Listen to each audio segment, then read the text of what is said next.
Tonight we welcome Jodie to the stage to present our second brand new Quill. It is the Quill for recognising excellence in Indigenous affairs reporting. Jodie is a woman of Djab-Wurrung Gundamara heritage, the founding partner and co-CEO of PricewaterhouseCoopers Indigenous Consulting and chair of the Collingwood Football Club's Reconciliation Action Plan Subcommittee. Now, this Quill Award recognises excellence in Indigenous affairs reporting and encourages journalism that highlights and amplifies Indigenous voices and stories, facilitates and brings about societal debate and/or policy change, and builds strength, visibility and pride in Victorian Aboriginal culture, history and achievement. As I said, it's a brand new award and it's open for all journalists reporting on this important issue. Highly commended for Gomeroi heritage is Charlotte Grieve of The Age. Also highly commended for her Indigenous affairs portfolio is Mickey Perkins of The Age. The winner for making his mark is Belinda Hawkins, Andy Burns, Rebecca Armstrong and Ian Harley of ABC Australian Story.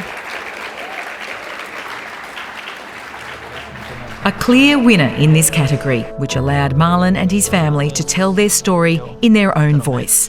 Marlon Pickett's story, like many stories of Indigenous sports champions, is mostly filtered through the lens of sport. But this piece was about Marlon's journey of facing adversity, including drugs and time in prison, and was relayed openly and powerfully. Well, at the time I was thinking, if I break into a shop, it'll be safer for the family. Then sell drugs from home with your kids and that. Marlon's courage in telling it allowed the audience to share a journey that many Australians know little about. The story powerfully touched on the institutional barriers facing Indigenous Australians, the experience of entrenched disadvantage and racism. We don't all have to fit in the same box. We can let people be who they are. We can embrace them for the person that they are. Richmond's leaders spoke revealingly about how they had to break down these barriers and their own prejudices if Marlon was to get his chance. It was also a compelling exploration of the power of family. I wouldn't have thought that they would have come this far. But, really happy and proud of them. Marlon's story is ultimately one of overcoming adversity and fighting for change, and how Australia can benefit by recognising how much our First Nations people contribute when given a chance. It should inspire us all.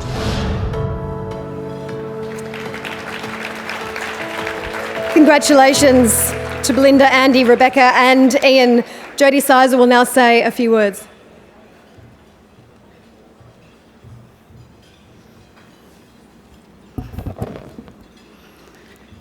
Ladies and gentlemen, good evening, and thank you so much for your invitation to join with the media community in a true celebration of storytelling.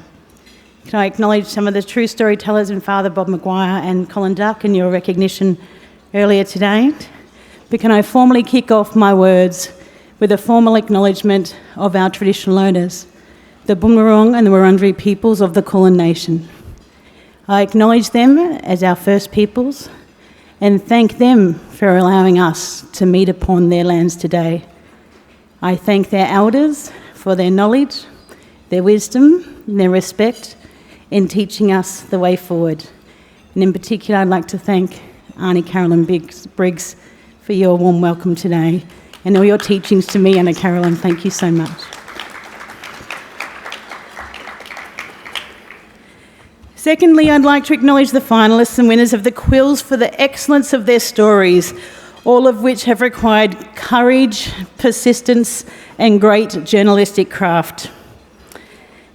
Many of these stories have challenged us to reconsider our circumstances, to rethink our priorities, our prejudices, and our motivations. Some have asked us to look back at our past, unlearn, listen, and relearn, all of which I consider to be an incredibly important duty in contemporary Australia. New or colonial, Australia has never been comfortable with the subject of old or pre-colonial Australia, Aboriginal Australia. This discomfort, in many guises, has enabled the persecution and marginalisation of Aboriginal people and led to outcomes that are in fact a stain on the name of our nation. But until we acknowledge our past, the complete history of our continent, we will never truly know ourselves to be whole. We will never have the answer to the question, who and what do we want to be? My uncle Jim Berg always says to me, you don't know where you're going unless you know where you've been. This is truth-telling, and I commend the people in this room who have told the stories. Some of them difficult to read, some difficult to hear. These stories help us understand where we as a nation in 2021, by revealing what we were and to some extent what we are still. Can I give a shout out to my brothers Robbie Muir and Marlon Pickett, strong Aboriginal men who displayed great cultural strength and courage to tell their stories in graphic detail last year. In those stories, the impact of racism in their lives was unmistakable. I thank Russell Jackson and Australian Story for giving voice and integrity to these lived experiences. And to all who have shared their story, all, I acknowledge your courage, your truth, your hurt that comes with holding the pain of the past. It's not easy to come forward, and it's not really that easy being up here, I tell you. It's not easy to come forward, stand tall and reveal to the world your truth. I commend all who have. I encourage all of those who think they may. I say you all should. I hope others do tap into this power that we've seen and begin to heal by speaking from their heart. What is clear in these stories is that sport is not colourblind. Sport creates a place for Aboriginal people where society often ignores or excludes us, but not often in an unconditional way. Aboriginal athletes can find freedom, momentary equality, and even superiority as competitors, but we take with us on the ovals and the courts of the country the burden of the past. The contemporary wrongs and many other consequences of invasion and white settlement. AFL footy has been very good at celebrating the black magic. In a long list, I'll give a short list example from Sid Jackson, Polly Farmer, Michael Long, Michael McLean, Jim and Phil Cracker, Gavin Wanganeen, Chris Lewis, Peter and Phil Matera, Andrew McLeod, Byron Pickett, Adam Goods, Magic Leon Davis, Cyril Rioli, Travis Varco, Daniel Wells, Eddie Betts, Liam Ryan, and many, many more. Yeah, they do deserve a round of applause, eh? Deadly. And you know what? It was not black magic that saw many of these wonderful players largely disappear from the game at the highest level when their play careers were over. It was structural and systemic racism. Where are many of these fellas now? Why was it that so many could play the game with such panache and match-winning effect, but have no say in it once it entered the silent season of retirement? Where are the Aboriginal GMs of football? The Aboriginal senior coaches, the Aboriginal CEOs, the Indigenous decision makers? The answers lie in a system that has never believed in Aboriginal people off the field. The game has not nurtured the dreams and the talents of Aboriginal people in the same way that white players have been educated, developed, encouraged, and provide opportunities.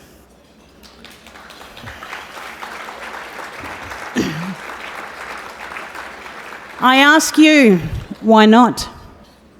Why not? I do know it can be done. You know, it was only 5 years ago when women found expression in Australian football as fans, as partners, as mothers and siblings of male players, as daughters of male players. A meaningful professional career in the game as a player, a coach or an administrator was not a thought for most. And as it's often said, it's hard to imagine what you cannot see. Today the game is so rich with female footy. Fabulous teams, go Pies. And the once impossible dreams, a sense of inclusion and difference that is driving the game's growth and popularity all for the better. Through the creation of AFLW, the AFL chose to change the system, the structure of the game to include women. It can do the same for Aboriginal and Torres Strait Islander people. I'm sure that you have heard the term systemic racism of late. The club that I love and serve as a director at Collingwood has been at the centre of an important and to some controversial conversation ignited by a recent report the club commissioned as a way of examining how we deal with the issues of racism. The Do Better report found that Collingwood, as an institution, has been ineffective or worse when dealing with incidents of racism. The good intentions have not been underpinned or supported by good policies and practices that have led to better outcomes. The report accused Collingwood of systemic racism and structural failings, to which Collingwood has pleaded guilty. The importance of this is not the idea that Collingwood has been caught or that Collingwood's been exposed. If either of these things are true, it's because Collingwood has chosen to face up to its past. But the process of truth-telling has begun. The process of truth-telling is necessary, it is essential, but it is not sufficient. But we have to start. Collingwood, and by extension our communities, cannot, until the truth has been heard. All of it. All of it. If we do not listen and accept, we cannot understand. We cannot reset the relationship and move forward. And you all know it takes more than one AFL club to do that. We will be bold and courageous, and we are up for leading the way, but it takes more. Collingwood does not want to treat its own in this way, and so there is before the club a test that we must not fail. It's a challenge that is before all of us, certainly in front of the AFL and all of the clubs. If we fail our own, we fail ourselves. Truth-telling cannot just be about Aboriginal people speaking of our pain of our past. It must also be about reforming the systems that have hurt and excluded us for so long. To ensure that there is real and impactful change, we must open the doors of opportunities. Dot paintings in boardrooms are all very well, but what of bold action? Booming Aboriginal art styles have done little to improve the health outcomes and close the gap for Aboriginal people or reform justice. Reforming the justice system that fails Aboriginal people on a daily basis and often to a fatal consequence. So in sport, why not embrace leadership quotas and create opportunities and aspiration? What about salary cap relief and financial incentives to recruit more Aboriginal players and staff? How does the AFL, for example, embrace the concepts of anti-racism? In 1995, the AFL introduced Rule 30, which has since been evolved into what's known as the Peak Rule. Rule 30 was the first racial vilification code in Australian sport. It emerged from an on-field incident that you all well know between Michael Long and Damien Monkhorst in that year. The AFL met that moment. There has not been an incident of racial vilification on the field for many years. But this is not to say, and I plead some caution, this is not to say that at the lower levels of the game and in community sport that racism has been eradicated, because it has absolutely has not. Nonetheless, Rule 30 and the creation of the AFLW competition are great examples of structural change, proof that it's not only possible, but it is necessary for sport to move beyond its current boundaries. I want to give a shout out to Tanya Hosch, who's been driving much of the work from the AFL, and I have much respect for Tanya, who, like me, is asking, what next? Confronting systemic disadvantage, to be anti-racist, is a different challenge to understanding why terms of racist personal abuse hurt Aboriginal people. Many of us know now how much Adam Goodes was hurt by the booing he received late in his career, and it ultimately drove him prematurely from the game. No shirt front, not even one delivered by Dangerfield Force could have caused him as much grief. The fact is, though, that one of the greatest players of all, a Brownlow medalist, premiership player, captain, and Australian of the Year, he is now estranged still from his own game, an outsider. We can't do our best until we know better. When we know better, we must do better, and we will. The Do Better report challenged Collingwood to meet its moment, but this is not just a moment for Collingwood to meet. I ask all other 17 clubs, the AFL, the AFLPA, and all individuals, where are you in this moment? Be courageous, be bold, be better. Thank you, Wurruk.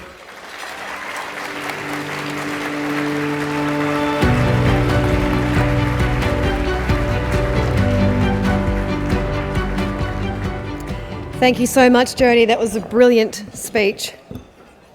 And we thank you for being involved in the very important quill that you helped to present.